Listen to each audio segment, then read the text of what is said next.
welcome to episode 4. Now, if you're just joining us, I am going to be swapping a Mercedes OM606 turbo diesel into my 1995 F-150. And right here is my blown up Ford 302. It's actually the third 302 I've had in that truck, and a year ago, almost a year ago, I blew it up on the way home from a road trip. So today we are actually going to be tearing into this engine to see kind of where we went wrong, probably where I neglected to take care of this thing. On top of that, I'm going to try and take some time at the end of this video to go over a master list of the things that I have left to do. The engine was shipped on Friday, so it should be here sometime this week, so you'll see the OM606 very soon.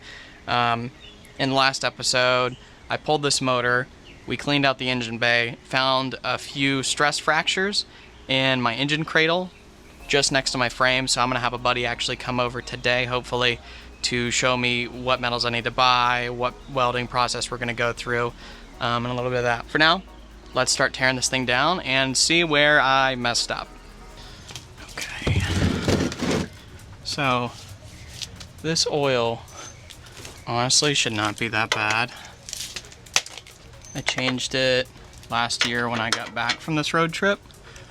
So it really only has about 1.5 miles on it from when I drove it over here from my apartment a few weeks ago. So let's see how bad it is.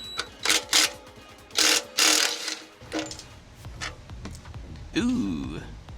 Oh! Still a little bit sludgy, silvery. What in the world? It's not horrible. What is that? You see that? Ooh. No, I did put some oil. Ooh! That's just from driving 1.5 miles. I mean, it did sit for a year, but dang. I put some oil treatment in it. But really, it's just full of silver. So, we just drained the oil. I'm gonna start going through, undoing accessories. I'm gonna be keeping the engine harness off of it because there's a few things that I'm trying to retain. Ford was kind of weird about how they did their ECM versus PCM connections. So things like, I think the AC control is still connected to the ECM. I need to take a throttle position signal one way or another by the time this is done, and that's run through the ECM and communicated to the PCM. So we'll see how that goes, but for now I'm going to be taking stuff off. We're going to try and find out where this thing failed, but I have a real feeling that the rod bearings are going to have a little bit of play in them. So, all that being said, let's get to work.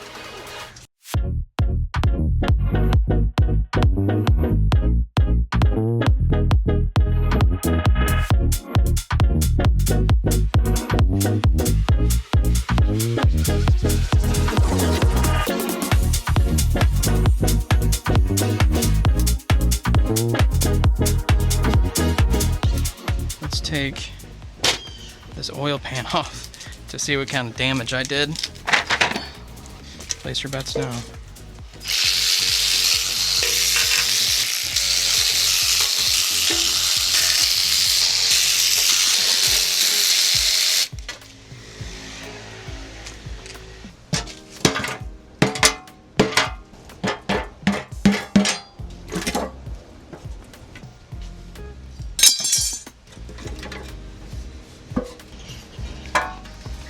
Ooh. Oh! Can you see that? Let's get a better look at this.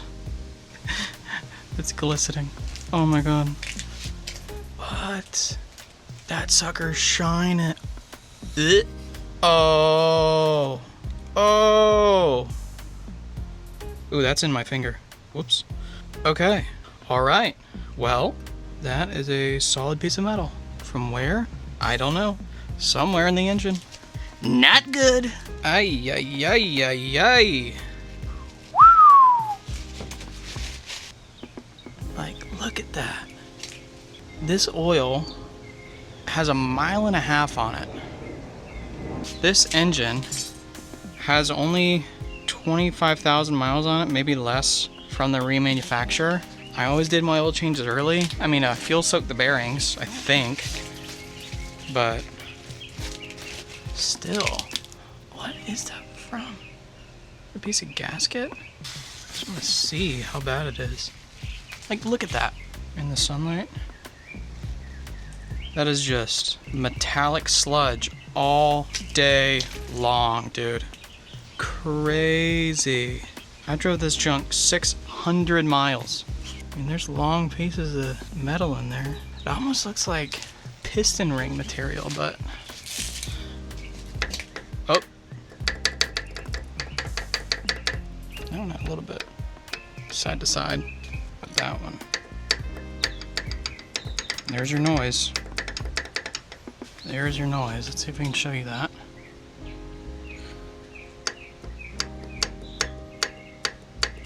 All the other ones seem fine.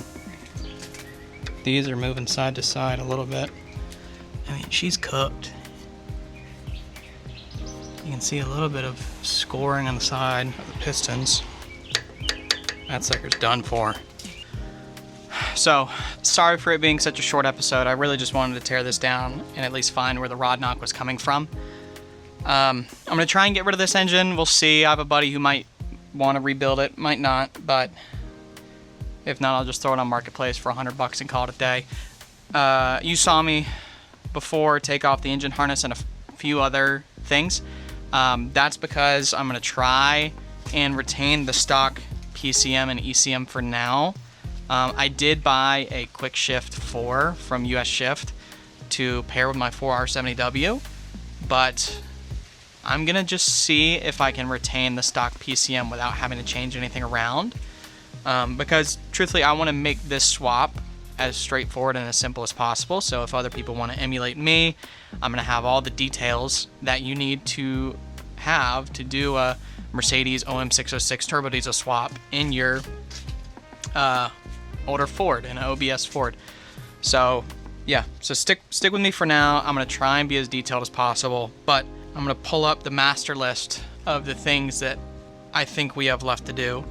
So first, let me put a little list up to my right. First on the list, obviously we have to patch the engine cradle. My buddy Chris came by earlier and told me what I needed to get. We're gonna buy a welder, patch it together, do the work that needs to be done. I'm still between getting MIG with gas or a flux core gasless flux. He's advising me to do gas, but you know, my wallet hurts. So we have to patch the engine cradle, weld the cracks, add a steel plate on top. Next thing after that, I need to remove the truck bed so I can get access to the fuel pumps, and I'm gonna replace them with F-150 sending units. I'm probably gonna have to adjust the front tank sending unit a little bit because I think my tank is a little bit smaller, is a little bit different.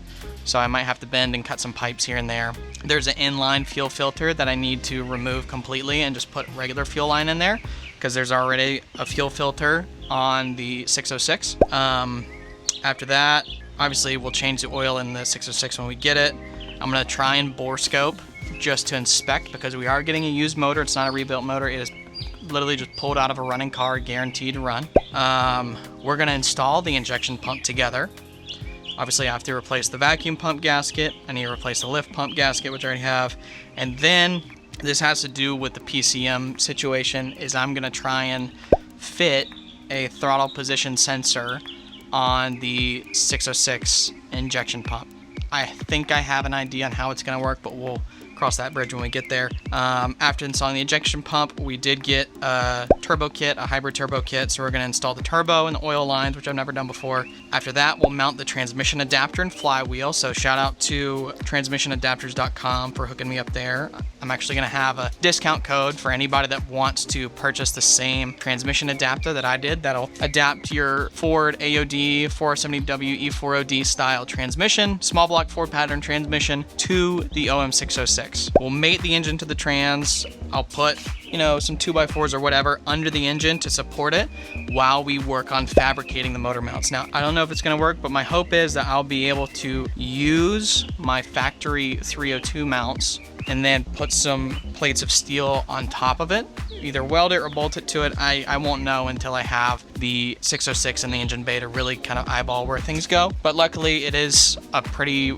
wide engine bay with a pretty wide engine cradle, so there will be a few different welding and mounting points if we need it. Measure and make engine mounts. I'll run lines to the fuel pump, so I'll take my stock fuel lines, I'm gonna put new fittings on the end of it, and then run fuel line to the injection pump and then my return line back to the tanks. I have to make my own glow plug harness, so I've got wires and things, and I'll show everybody how I'm gonna make it. We're actually going to be using a Ford 7.3 IDI glow plug relay, but supposedly it's a self-timed glow plug relay that'll work for this. I think it puts out about 100 amps, and from what I remember, I might be wrong about this, but the 606 glow plug stock put out about 80 amps, so I think we should be fine there.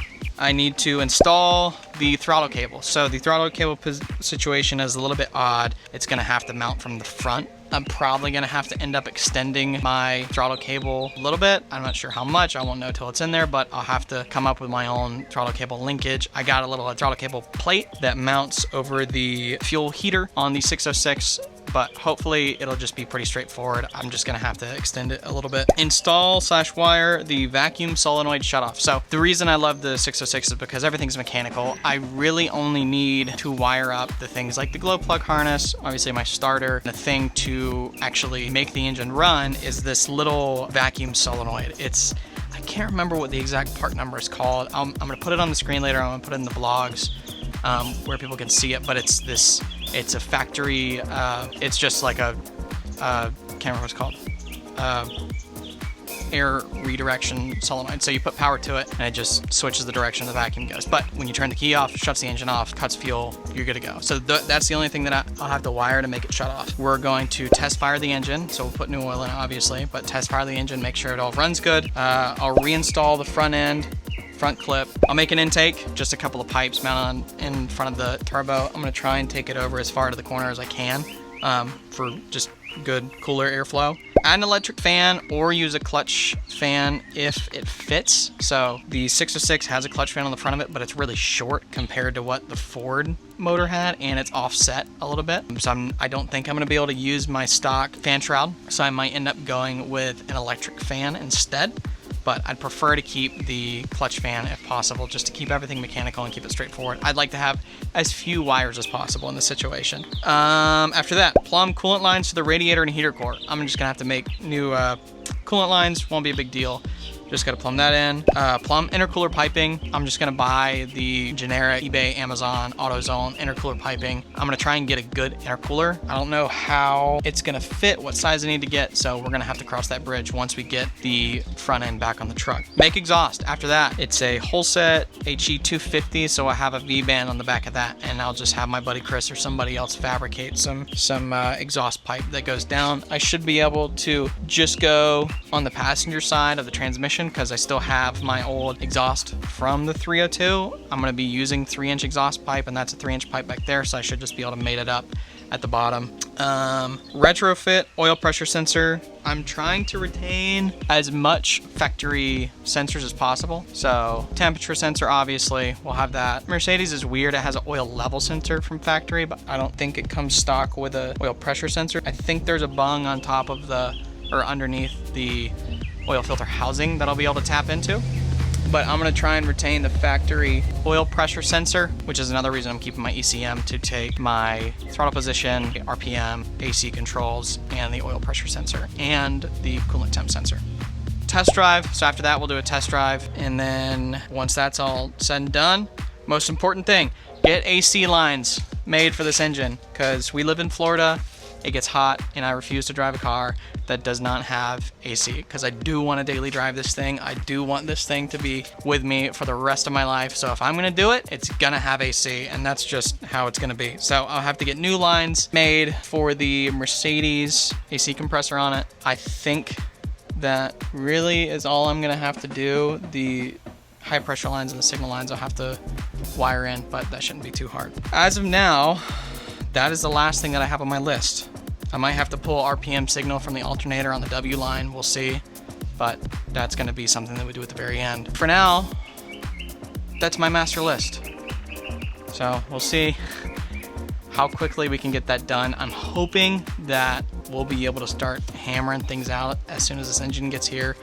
The next big ticket item on my list obviously is getting that truck bed pulled, getting the cradle welded, and then getting the engine mounted up. And then from there, we'll be able to start really hammering things out. For now, thanks for joining me in episode 4. I'm sorry that this was a little bit short. It might have been boring as well. I talked a little bit too much, but we found the rod knock, and now it's time to get this thing out of here. So, thanks for coming, and I hope to see you next time.